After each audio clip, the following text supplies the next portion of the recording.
আমাদের সিলেটের নুরুদ্দিন ঘরপুরি রহমতুল্লাহি আলাইহি বহুত বড় আল্লাহর একজন ওলি ছিলেন।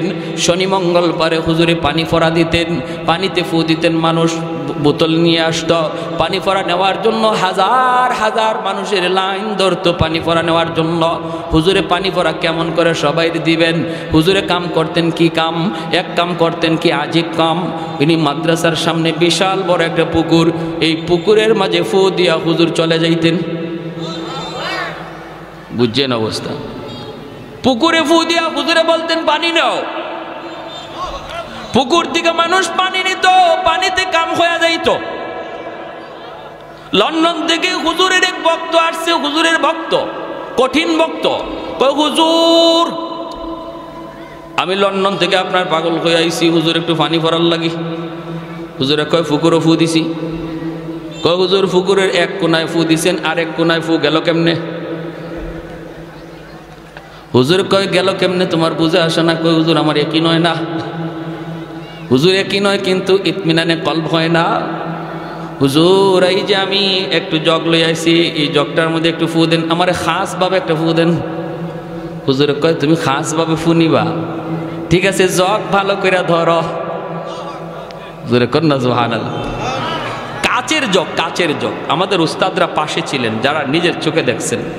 হুজুর বলতেছেন জগ দুই হাতে ধরো, দুই হাতে ধরো, ভালো করে ধরো, আমি ফু দিতেছি। এই লোক কাচের জগটা এভাবে ধরছে, আর আল্লাহর ওলি আস্তে যায় খালি পানিতে ফু দিছেন। ফু দেওয়া মাত্রই কাচের জগ টাস টাস করে কাচগুলা ভাঙ্গিয়া পানি মাটিতে পড়ে গেছে, চুরমার হয়ে গেছে কাচের জগ। আল্লাহর কোরআনের আসর আসেনি না নাই? জোরে বলেন। ওয়ানুনাজ্জিলু মিনাল কুরআনি মা হুয়া শিফাউন ওয়া রাহমা ওয়া রাহমাতুল লিল মুমিনিন। এই মানুষটা আর মানুষের কোনো আকৃতি নাই, নাক মুখ চোখ তার চেনা যায় না, কয়লার টুকরার মতো হয়ে গেছে রে। জাহান্নামের আগুনে জ্বলতে জ্বলতে কয়লার টুকরার মতো হয়ে গেছে। আল্লাহ পাক রব্বুল আলামিন কুদরতি হাতের মধ্যে তারা উঠাবেন, উঠে আল্লাহ পাক বলবেন বান্দারে কেন আমাকে তুমি ডাকতেছো?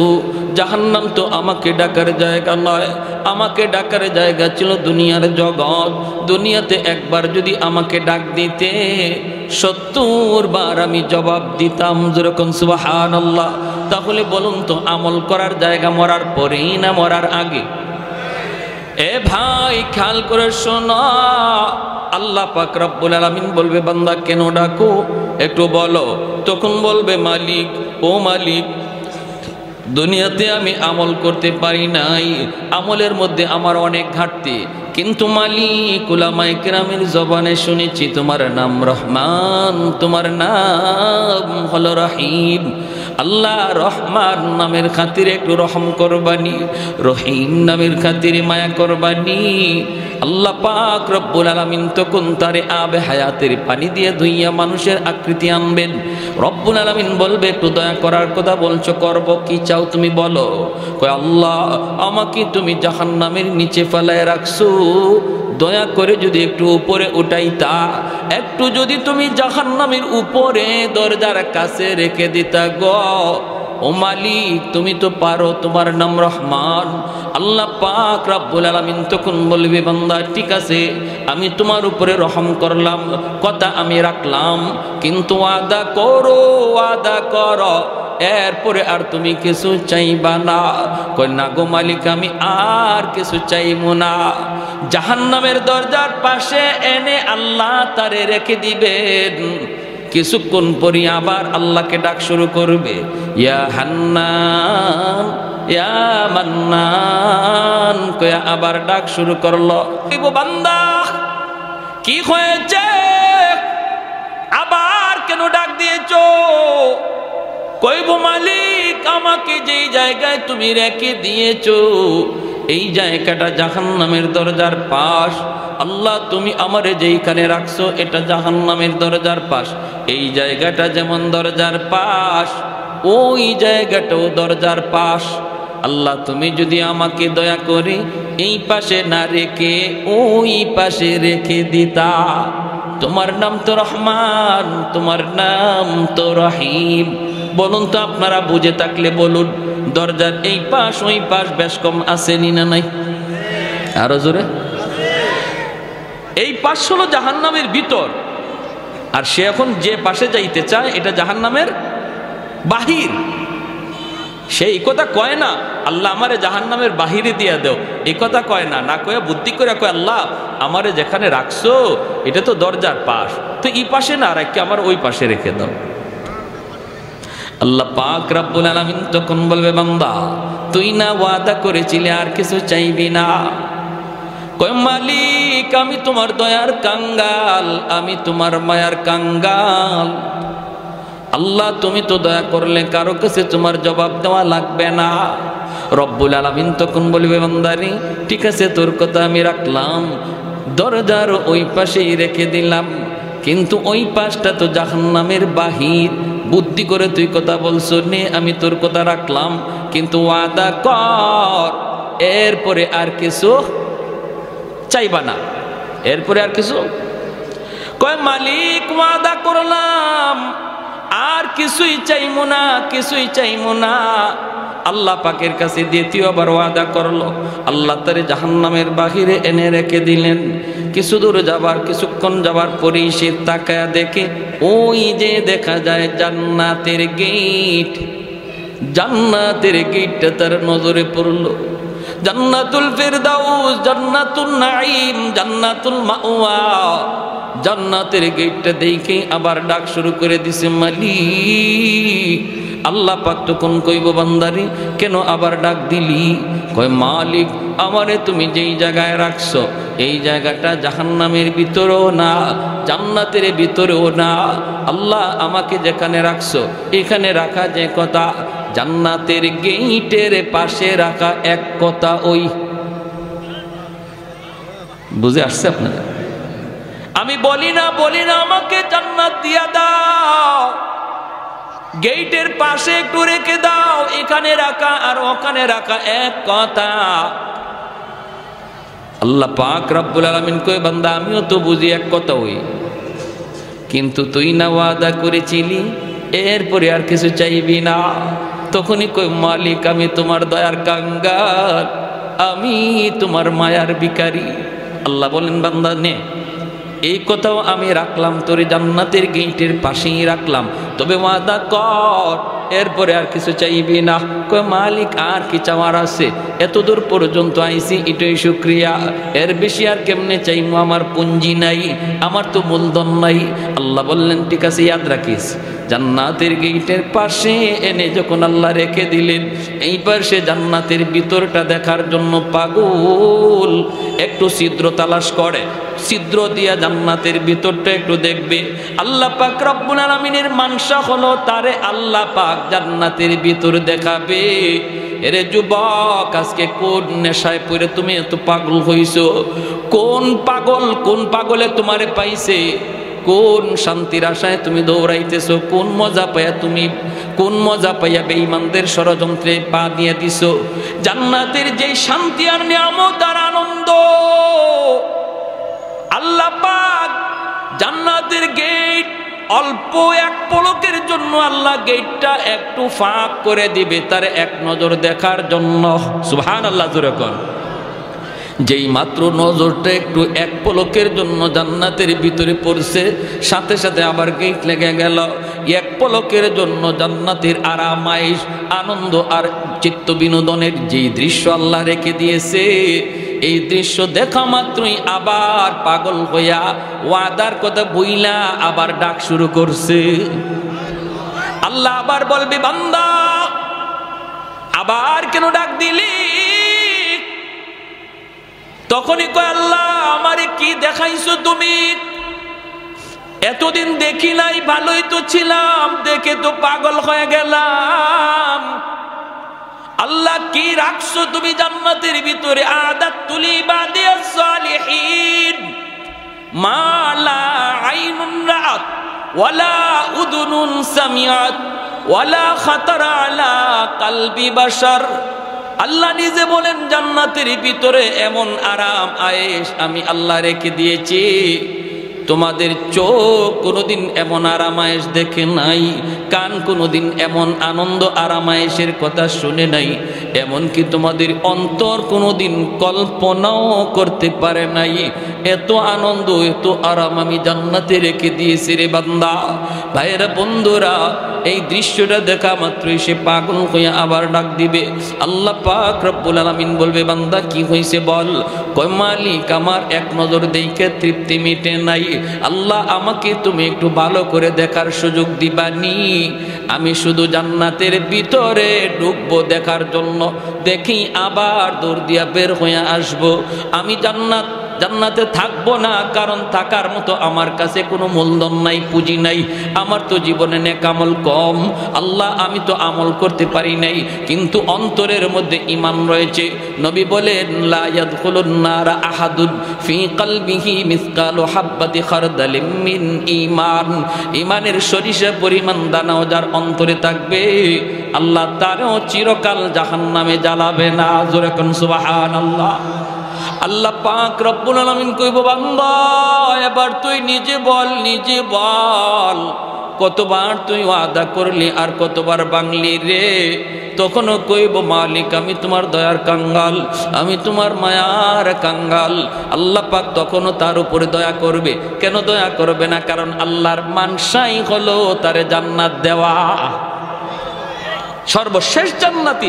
এরপরে কোনো লোককে আল্লাহ আর জান্নাতে দিবে না, সেই সর্বশেষ জান্নাতের দরজা আল্লাহ সিলগানা মারবে, আর কোনো মানুষ জান্নাতে ঢুকতে পারবে না। এই মানুষটারে আল্লাহ বলবে, যা দিলাম তোরে জান্নাত দেখার, কিন্তু সময় কত দূর, আল্লাহ ঢুকমু আর বের হয়ে আসবে। আল্লাহ পাক কয় এই কথার মধ্যে ওয়াদা চিনি, ওয়াদা 100%। বলে আগের মতোই না, নতুন করে কয় না আগের মতো না, আগের মতো না, এই ওয়াদা আমি ভাঙবো না, ঢুকবো আর বের হয়ে আসবো। আল্লাহ বলতেছেন বারবার, শোন ভালো করে বল, আগের মতো নাকি পাকা পোক্তা? কয় পাকা পোক্তা। আল্লাহ আগের মতো হবে না। এইবার আল্লাহ পাক বললেন, ঠিক আছে ঢুকবি আর বের হয়ে আসবি, দেরি করবি না। যেই মাত্র আল্লাহ পাক জান্নাতের গেটটা একটু খুলে দিবেন তার জান্নাত দেখার জন্য, মায়ার নবী হাদিস শরীফের ভিতরে বলেন, এই লোকটা তখন 16ই ডিসেম্বরে দৌড় প্রতিযোগিতায় যেমন বাচ্চারা দৌড় দেয় কোমর একদম শক্ত কইরা, সেও এরকম প্রস্তুতি নিবে দৌড় দেওয়ার জন্য। গেটটা খোলা মাত্রই এমন একটা দৌড় দিছে, আর পিছনের দিকে আর ফিরে তাকায় না, শুধু ভিতরে ঢুকে দেখা দেখি বন্ধ, খালি ভিতরে ঢুকি। ওর মনে ইচ্ছা হইল আগে ভিতরে ঢুকি, বের হতে যেন সময় লাগে, দেখমু পরে, আগে ভিতরে ঢুকি, যদি আল্লাহ বের হ বাইরে বার সময় খালি দেখমু। এমন দৌড়, আর পিছনে তাকায় না। আল্লাহ পাক দিছে ধমক, এই বান্দা থাম। ধমক খাইয়ে থামছে। আল্লাহ পাক কয়, কি রে, এটাই ওয়াদা ছিল? এটাই কি তোমার সাথে কথা ছিল? বের হও। যখনই আল্লাহ বলছে বের হও, তখনই মাথাটা নিচের দিকে দিয়া অনুতপ্ত হইয়া অনুশোচনার সাথে কই, মালিক তুমি আমাকে বুঝি জান্নাত থেকে বের করে দিবা? আল্লাহ পাক কয়, আমি কেন বের করব? তুই তো নিজেই বললি জান্নাতে ঢুকবি আর বের হয়ে আসবি। কোন মালিক, তুমি যদি আমাকে জান্নাত থেকে বের করে দাও গো, তাহলে তোমার ওয়াদা ভাঙ্গা হবে। আল্লাহরে কয়, কথা বুঝছেন? আমারে যদি এখন তুমি জান্নাত থেকে বের করে দেও, তোমার ওয়াদা ভাঙ্গা হবে। আল্লাহ পাক কয়, কইলি কি তুই? আমি তোর সাথে কখন ওয়াদা করলাম? এতক্ষণ পর্যন্ত শুধু ওয়াদা করলি তুই আর ভাঙলেও তুই, এখন আমি তোর সাথে কখন ওয়াদা করলাম? কয় মালিক, আমার সাথে ওয়াদা করো নাই, কিন্তু মুমিনদের সাথে কোরআনে ওয়াদা করেছো। আমি উলামায়ে কেরামের জবানে শুনছি, আল্লাহ তুমি যারে একবার জান্নাত দাও, এই জান্নাত থেকে আর তুমি বের করো না, এটা তোমার ওয়াদা নি। আল্লাহ পাক কই, হয় এটা তো আমার ওয়াদা ঠিকই আছে। কই যদি ওয়াদা ঠিক থাকে, আমি তো কোনো না কোনো শুরুতে বুদ্ধি করে হোক আর চালাকি করে হোক ঢুকে গেছি। আমি তো জান্নাতে ঢুকে পড়েছি, বুদ্ধি করে হোক আর চালাকি করে হোক জান্নাতে ঢুকে পড়েছি। এখন যদি তুমি আমাকে বের করে দেও, তোমার ওয়াদা খেলাফি হয়, রব্বুল আলামিন তখন কুদরতি মুস্কি হাসলেন। সুবহানাল্লাহ, জোরে কর, আর একটু জোরে কর না সুবহানাল্লাহ। আল্লাহ কুদরতি মুস্কি হাসা কই, বান্দারে চালাকিটা তো কম করলি না। মনে হয় বাঙালি, চালাকিটা তো কম করলি না। হ্যাঁ, সব খবর না রাখলো এক খবর রাখছো, আমার ওয়াদার খবর, ঠিক কিনা? ঠিক আছে, তুমি যা শুনেছো ঠিক শুনেছো, ঠিক শুনেছো। ওই জায়গাটার মধ্যে আল্লাহ হাসছেন। জিব্রাইল আমিন যখন নবীরে এই হাদিস শোনাইতেছেন, তো আল্লাহ নবী এখানে হেরি চালাকি শুনে আল্লাহ নবীও হাসে দিছেন, জিব্রাইল আমিনও হাসে দিছেন। তা আল্লাহ নবী জিজ্ঞেস করতেছে, নবী সাহাবীদেরকে শোনাইতেছেন, সাহাবায়ে কেরামও এখানে হাসে দিচ্ছেন। সাহাবায়ে কেরাম আল্লাহ নবীরে জিজ্ঞেস করে, নবীকে হাসলেন কেন? নবীকে আমি হাসছি কেন এটা কি বলবো? জিব্রাইল আমারে শোনায় আর হাসে। জিব্রাইল হাসছে। আমি জিব্রাইলকে জিজ্ঞেস করেছিলাম, ভাই জিব্রাইল আপনি হাসলেন কেন? জিব্রাইলে কয়, নবীকে আমি হাসবো না, আল্লাহ নিজেই হাসে দিছে। হের কথা শুনে আল্লাহ নিজেই হাসে দিছে। এজন্য এই হাদিস আমাদেরকে আমাদের উস্তাদরা পড়াইছেন, আমিও আপনাদেরকে শোনাইলাম।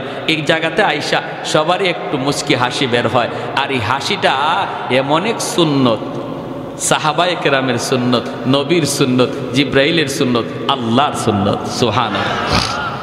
কিয়ামত পর্যন্ত আমার নবীর এই হাসিটা জারি থাকবে।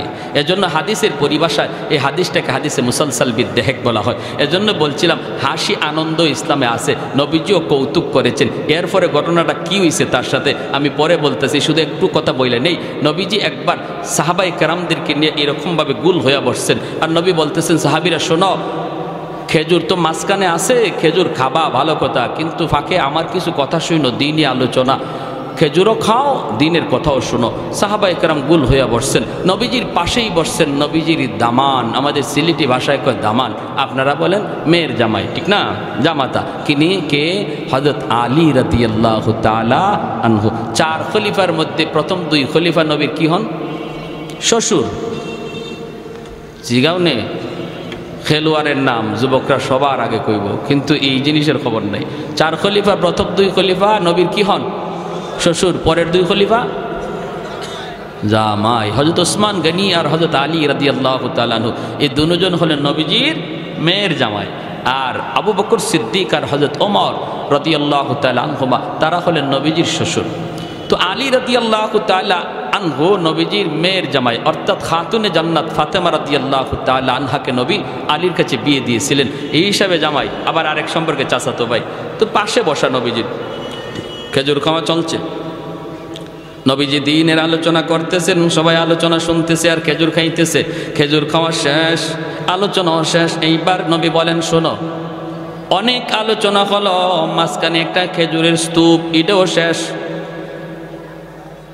খাওয়াও চলছে, আলোচনা হইছে, এখন বোঝা দরকার কে কি পরিমাণ খেজুর খাইল, একটু বোঝা লাগবে। সাহাবায়ে কেরাম বলে, নবী গো কেমন করে বুঝবো? খেজুর তো ফেটে গেছে, কার ফেটে কদ্দুর ঢুকছে এটা বুঝবো কেমনে? নবী কই, বোঝার সুরত আছে, যার সামনে যেই পরিমাণ বিচি বোঝা যাবে সে ওই পরিমাণ খাইছে, ঠিক না? সবাই যার যার উরের দিকে তাকাইছেন, দেখেন না বিচি মিল মতোই আছে, যা খাইছেন তাই আছে।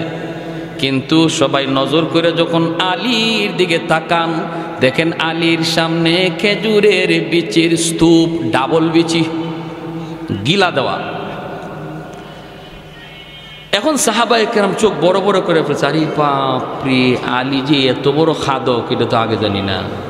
হ্যাঁ, আমরা নবীজির হাদিস শুনতেছি, কথা শুনতেছি, হ্যাঁ, মনোযোগ আমাদের এদিকের। আর আলী তো দেখা যায় ফাঁকে দিয়ে খেজুর 2টা করে মারছে,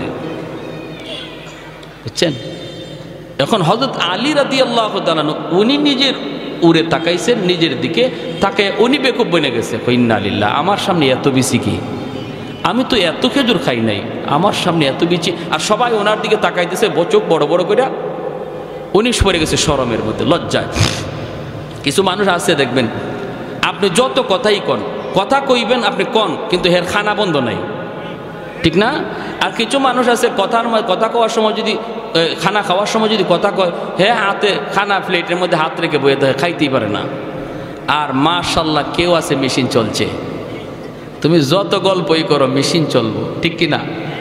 ওই অবস্থায় আল্লাহর নবী, রহমতের নবীও তাকাইছেন, সবাই তাকাইছে আলীর দিকে। আলী চিন্তায় পড়ে গেছেন যে আমি তো এত খেজুর খাই নাই, বিচি আসলো কোত্থেকে? হঠাৎ করে তাকাইছেন শ্বশুরের দিকে, নবীজি পাশেই বসা, দেখেন আল্লাহর নবীর সামনে খেজুরের বিচি একটাও নাই, একদম খালি, অথচ নবী খেজুর খাইছেন। আলী কেমন বুদ্ধিমান ছিলেন, আলী তো টের পেয়ে গেছেন যে আচ্ছা আমার শ্বশুর তো এখানে আমার একটা লজ্জায় পালাইছেন, শরম দেওয়ার চাইছেন। শ্বশুরে খেজুর খাইছেন ঠিক, আর গোপনে গোপনে বিচি রাখছেন আমার সামনে। নবীজি খেজুর খাইছেন ঠিকই, কিন্তু বিচি রাখছেন জামাইয়ের উড়ো, জামাইয়ের সামনে, জামাইয়ের শরম দেওয়ার জন্য। শ্বশুর জামাই পাশাপাশি বসা যায় তো, আপনাদের এলাকায় বসে? বিভিন্ন জায়গায় শ্বশুর সামনে জামাই আসতে চায় না, শরম পায় না, এটা নিয়ম না। শ্বশুরের কাছে বসে গল্প করা যায়, শ্বশুরের কাছে বসা যায়, হারাম জায়গায় বসা যায় না। শালির সামনে বসবেন না, এটা হারাম। হ্যাঁ, এটা হারাম, এটা হারাম। যতই আপনার চাচতলি চাচি শাশুড়ি হোক, তার সাথে পর্দা করা ফরজ, সামনে যাওয়া হারাম। শ্বশুরের কাছে বসেন। আল্লাহর নবীর দিকে যখন হযরত আলী তাকাইছেন, দেখেন কোনো বিচি নেই। এই শুনেন এবার আলীর কথাটা। নবী বলতেছেন, যার সামনে যেই পরিমাণ বিচি আছে বোঝা যাবে সে ওই পরিমাণ খাদক, আর এত পরিমাণ খাওরা, এমন খাইতো চিনে। হযরত আলী বলেন, ইয়া রাসূলুল্লাহ, আমার একটা কথা আছে। কি কথা? যার সামনে যেই পরিমাণ বিচি আছে বোঝা গেল এই পরিমাণ খাইছে, এটা ভালো কথা, কিন্তু যিনি খেজুরের সাথে বিচি সহ খাইছে ইনি কত বড় খাওরা। বুঝছেন কেমন হয়েছে? আমরা তো বিচি রাখছি, কিন্তু আমাদের মাঝে এমনও কেউ আছে যিনি বিচি সহ খাইলিছে।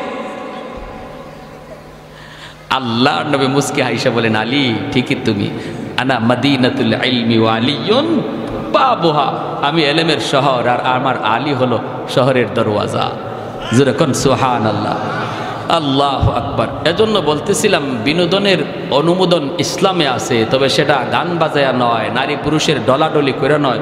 আজকে 16ই ডিসেম্বর বাংলাদেশের একটা স্বাধীনতা দিবস, হ্যাঁ আনন্দ করেন, মজাক করেন, হ্যাঁ করেন, একটু আনন্দ হবেই তো স্বাধীনতা। তাই বইলে কি এটা ওই মহিলাদেরকে নিয়ে রাস্তায় ঘুরতে হবে আর রাস্তায় ডেস্ক স্টেপ বাজাইয়া গান বাজাইয়া আনন্দ করতে হবে? এর তো কোনো অনুমতি শরীয়তে নাই, ঠিক কি না? আমার আনন্দ, বিনোদন, হাসি সব কিছু একটা লিমিটের ভিতরে থাকবে, ইসলামের গণ্ডির ভিতরে। গণ্ডির ভিতরে থেকে আপনি বিনোদন করেন, আনন্দ করেন, শরীয়তে এলাও, কিন্তু গণ্ডির বাহিরে যাবেন এটার কোনো এলাও না, ঠিক কি না? যখনই এই লোকটা কইছে আল্লাহ তুমি ওয়াদা ভঙ্গ করবা, আল্লাহ বলছে ঠিক আছে, আমার ওয়াদার খবর তুমি জানছো, কথা ঠিক, আমার ওয়াদা, যাও আমি তোমার জান্নাত দিয়েই দিলাম। জোরে কোন সুবহান। ভাইয়ের আমার, তাহলে এই জায়েজ না জায়েজ, হালাল হারামের কথাগুলি, শরীয়তের বিধিবিধানগুলি আজকে আমাদের যুব সমাজ জানে না। তাদেরকে জানানো প্রয়োজন, কাছে টানা প্রয়োজন, দিল থেকে মহব্বত করে কাছে আনা প্রয়োজন। বাবা যুবক, বুঝাইলে অনেক যুবকই বুঝে, আলহামদুলিল্লাহ, কোন ঠিক কিনা? অনেক যুবকের পরিবর্তন এসেছে, অনেক যুবকের পরিবর্তন। ফোন দেয় আমাদেরকে, হুজুর আমার জীবন চেঞ্জ হয়ে গেছে, হুজুর আমি আমার পথ বদলাই ফেলছি, আলহামদুলিল্লাহ হুজুর আপনার ওই বয়ানে, আপনার ওই বয়ানে হুজুর আমি অনেক পরিবর্তন। কত যুবক মসজিদে আসে, হুজুর আমার দাড়ি ছিল না, দাড়ি রাখছি, হুজুর আমার মাথায় টুপি ছিল না, টুপি রাখছি। দিল থেকে কথাগুলি বললে আলহামদুলিল্লাহ সমাজের যুব সমাজ এখনও তারা প্রস্তুত কথা নেওয়ার জন্য। এজন্য আমি কথাগুলি বললাম, যুবক আল্লাহর দোহাই আমার জীবনের প্রতিটা কাজ যেন শরীয়তের গণ্ডির ভিতরে হয়। আর এই কথাগুলি আমি তখনই জানবো যখন উলামায়ে কেরামের সাথে চলবো, যখন মাদ্রাসা আসা যাওয়া করব, আলেম উলামা আসতেছেন শুনছি, সাথে সাথে সেখানে যেয়ে বসবো। যখনই আমার অন্তরে তলব থাকবে, অন্তরে নেওয়ার ইচ্ছা থাকবে, তখন আল্লাহ আমাকে হেদায়েত দান করে দিবে। আমার আল্লাহর ভাষায় ওয়ানুনাজ্জিলু মিনাল কুরআনি মা হুয়া শিফাউন ওয়া রাহমা ওয়া রাহমাতুল লিল মুমিনিন। আল্লাহ পাকের ভাষায় এই মাদ্রাসা হলো আপনাদের সমাজের জন্য রহমত। যেরকম সুবহানাল্লাহ। কোরআন হলো রহমত, কোরআন হলো রহমত। আমাদের দুনিয়ার চুম্বক লোহা টানে, আর কোরআন হলো এমন এক চুম্বক যেই চুম্বক আল্লাহ পাকের রহমত টানে। ঘরের মধ্যে যদি কোরআন তিলাওয়াত হয়, ঘরের মধ্যে রহমত নাজিল হয়। যেই সমাজে মাদ্রাসা থাকে এই সমাজে রহমত নাজিল হয়। যেই সমাজে উলামায়ে কেরামের কদর থাকে এই সমাজে রহমত নাজিল হয়। আলেম উলামার কদর, মাদ্রাসার কদর যারা করে এই সমাজে আল্লাহ রহমত নাজিল করে। এক যুগের মানুষগুলির ঘরে ঘরে রহমত ছিল, কারণ ঘরে ঘরে তখন কোরআনের তেলাওয়াত হতো। হুজুররা পানি ফোড়া দিলে পরে ডাইরেক্ট অ্যাকশন ছিল। এখনের যুগে পানি ফোড়ায় কাম হয় না, তাবিজ পড়ায় কাম হয় না। হুজুরের কোনো দোষ না, দোষটা হলো ঘরের। যেই ঘরে কোরআন তেলাওয়াত হয় এই ঘরে রহমতের দরজা খোলা থাকে।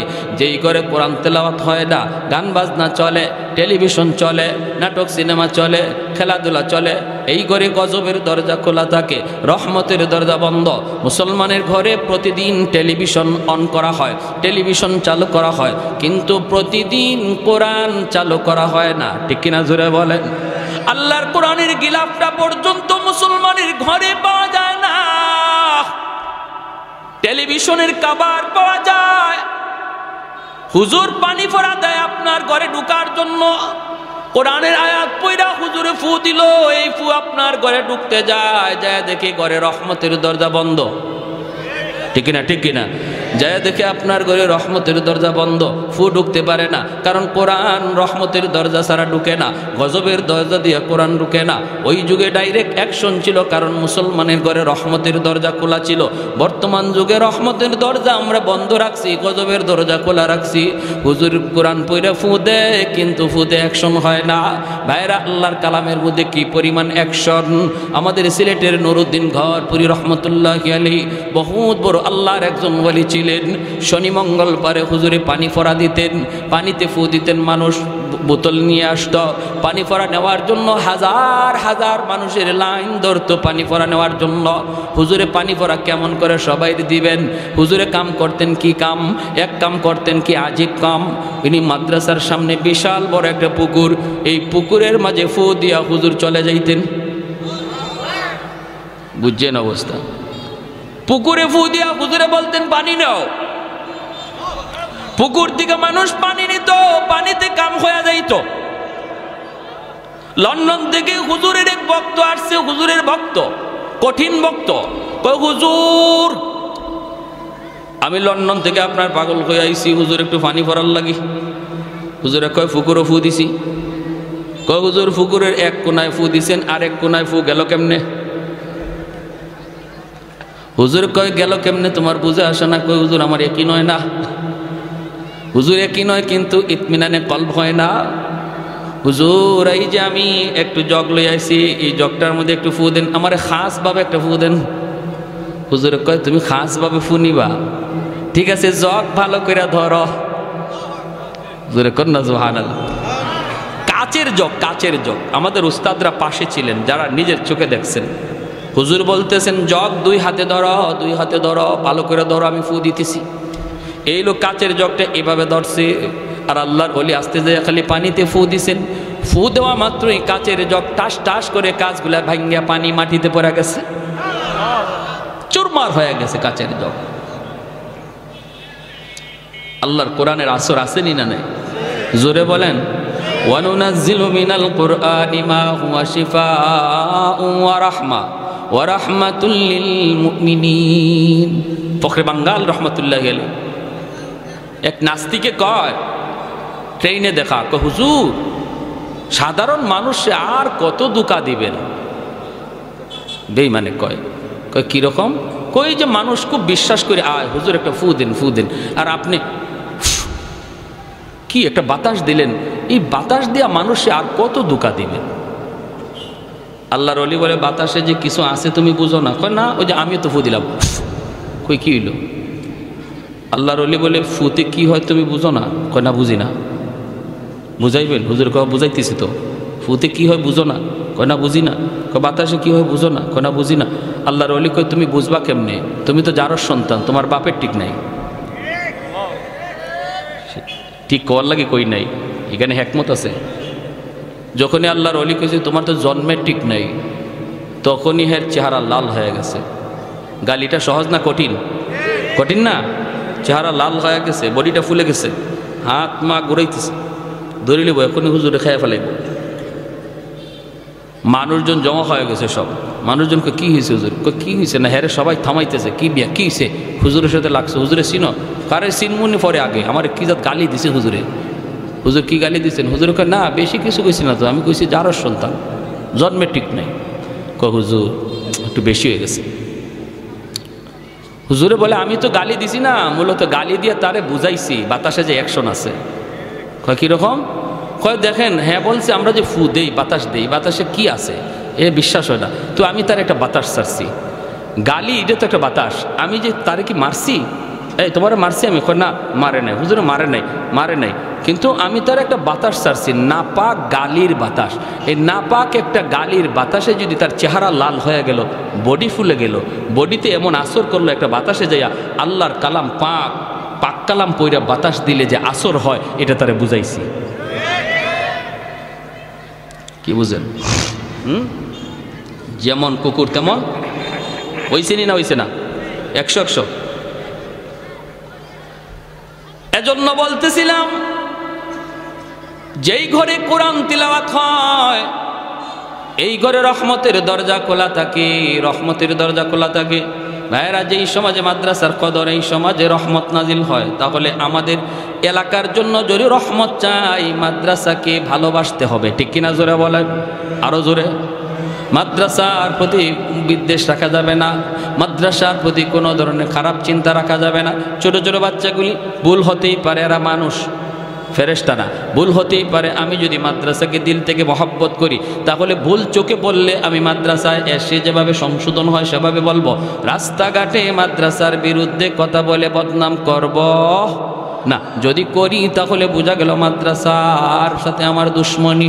আমার বদনামের কারণে যদি একজন মানুষ তার সন্তানকে মাদ্রাসা দেওয়া থেকে ফিরায় নেয়, না মাদ্রাসা দেওয়ার চিন্তা করছিলাম দিমু না, মাদ্রাসার ছাত্ররা কি এমন করে, এই ছাত্ররা মাদ্রাসায় না আসার কারণে যে পরিমাণ দোষী তার বাপ মা এর চেয়ে বেশি দোষী ওই সমাজের লোকটা। ঠিক কিনা? আরো জোরে। মহব্বত আলামত হলো আমি মাদ্রাসায় এসে সংশোধনের নিয়তে আলোচনা করব। ছোট ছোট বাচ্চা মিয়া শুনেন, ভালো করে শুনেন, স্কুল কলেজের বাচ্চাদের সাথে মাদ্রাসার ছাত্র এই শয়তান থাকে না, শয়তান থাকে ওই মাদ্রাসার ছাত্রের লগে।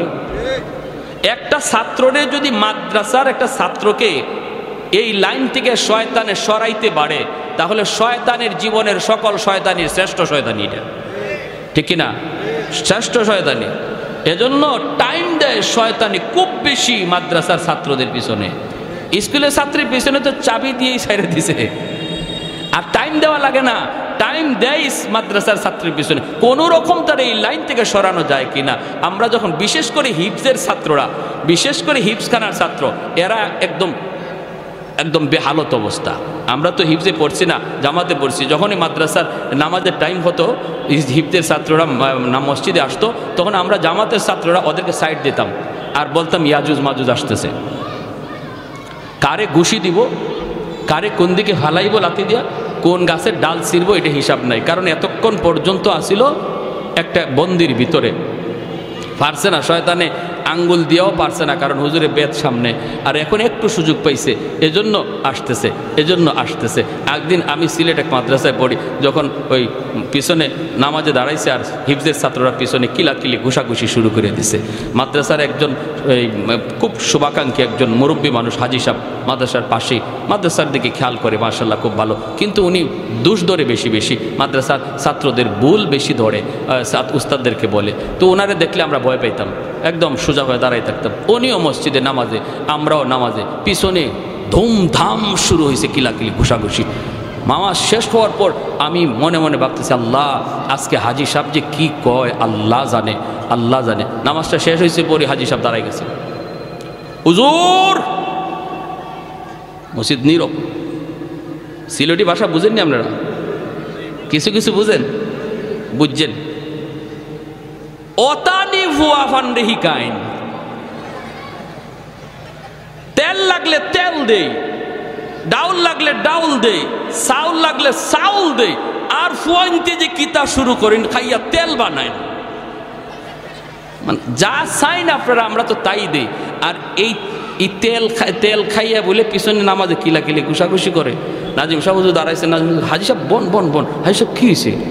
ও মা তুমি কি হয়েছে কো?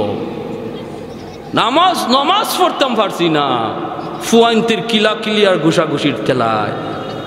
হুজুরে কয় হাজি সাহেব হনুকাতে হনুকা ফুয়া ফানে পিছনে ঘুষাঘুষি কইরে তো আমার আপনারে নামাজ পড়ার সুযোগ করে দিছে। হয়ে অতা কিতা মাতইন আপনি বলে যে অত তো শয়তান আইবার লইছিল আমার আপনার দ্বারো, আইয়া আমারে আপনারে কিলাকিলি লাগাইতো, ফুয়া ফানে পিছনে শয়তানরে আটকায় রাখছে, নইলে তো আমি আপনি কিলাকিলি লাগাই দিতাম। কই ওটা হাদিস তো হুজুর আগে শুনছি না, তে তো বালা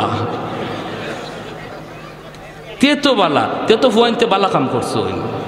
বুড়া মানুষ, আমি কি কিলঘুষি লইতে পারতাম নি?